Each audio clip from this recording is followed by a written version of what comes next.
Okay, I'm Dr. Anthony Harper here in Vilnius, Lithuania. This is a very special time for so many Jewish people, and hear about a special event and honoring Jews buried in a cemetery.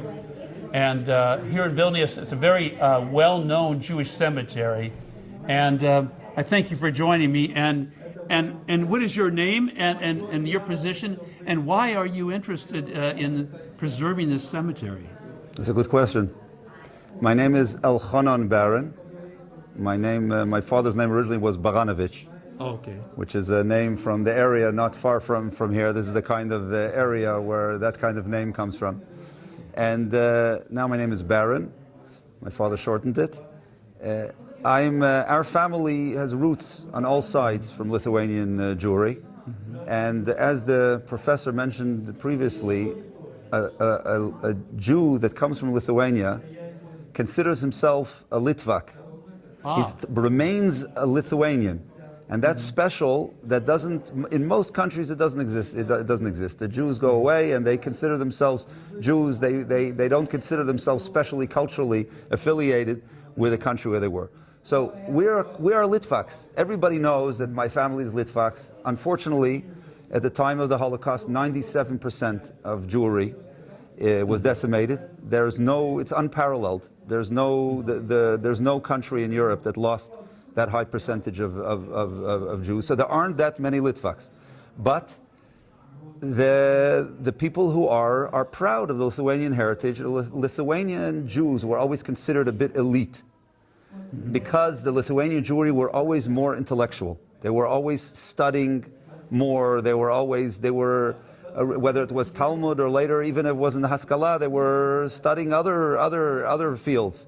But Lithuanian Jews were always studying and always considered like elite in that way, and they're always proud of their Lithuanian heritage.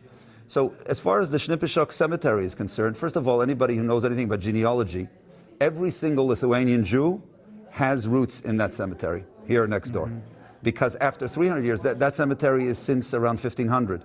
So all Lithuanian Jews have ancestors buried in that cemetery. So that's number one. So we all come from people who are lying there being ignored and even worse, and desecrated. That's number one. Number two, because it was the primary, actually originally was the only Lithuanian Jewish cemetery in Vilna, in Vilnius for hundreds of years. So all the great rabbis, and Vilna was the place of the greatest rabbis, are buried there. People who we study their words every single day. For example, my mother passed away a few months ago, and I study for a few minutes in the morning at the Kotel at the Western Wall. I pray every morning for my mother. That's the custom. And then after prayers, I study halakha. That's Jewish law for 5 minutes. And what do we study from? We study from a book called the Chaye Adam. Chaye Adam literally means the life of man. It's a book about how a person should behave, the life of man. And that Chaye Adam, that person, Chaye Adam, is buried here in the cemetery. We don't know where he is because his grave was desecrated, his gravestone, his tombstone was taken away. And we study his words every day. And the day I left Jerusalem to come here, or the day before, I studied his words, how he discusses how around the time of Rosh Hashanah, which is now coming up the Jewish New Year, one should go to a Jewish cemetery and pray on the graves of his ancestors before the high holidays. And he discusses there how one should pray. What is the correct way to pray? It's a short law, 2 lines. How one should pray at a cemetery. So we live these people. These are not some people that we heard about that are in some history book. The people who are buried here in Shnipishok are mentioned every single day by Jewish scholars. Every day, Jewish scholars all over the world mention these people. These people are alive to us. So whether or not there is my ancestor or not, these people are alive. And you come and you say, no, we want to build a convention center here. We want to make a park. We want to do. What are you doing? This is my father, my grandfather. Mm-hmm.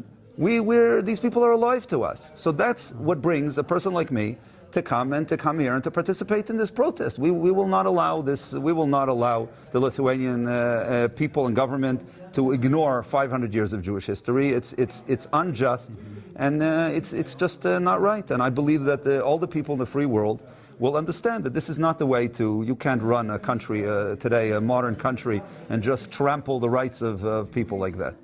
Yeah, so you think about a sewer going through a cemetery, that is so offensive. You think about desecration. That's one really serious concern. Well, you have a business park there, you have entertainment centers, maybe bars, and you have a sewer, you have bathrooms, what about, excuse me, what about digging up? What about the bulldozers to dig up their bones and break their bodies? And this is a very serious thing. So, what was your message to President Trump on this issue? I know that President Trump has been, really appreciated here in support of Israel, and his name came up earlier at the presentation at the cemetery. Would your message to President Trump on this matter? I would say if I would speak to President Trump now, and I also have a tremendous respect for the way he's treating Israel and the Jewish people, and his compassion and his fairness. I would say, I know that President Trump, I've heard him say more than once how he appreciates the heritage of the Jewish people. The Jewish people are a tiny nation, but we have an important history. We have an important message, and we convey an important message to humanity. And to go and desecrate Jewish heritage, to trample Jewish heritage. There's 6 or 7 million American Jews, and a very large number of them have ancestors lying here in this little tiny, this few acres of property, and we just have to trample their ancestors in that fashion. I think he would understand. President Trump always said, you have to do what's right. That's what he said when he moved the embassy. He says, I don't know what the whole world says and what my people came before me said and did. If it's right, that's what we do. And this is right. This is not right.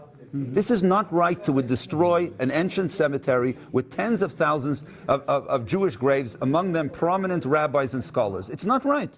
Okay. Well, I thank you for sharing. These are, I know, very important issues, and how it's impacted what was said earlier, other religious cemeteries as well.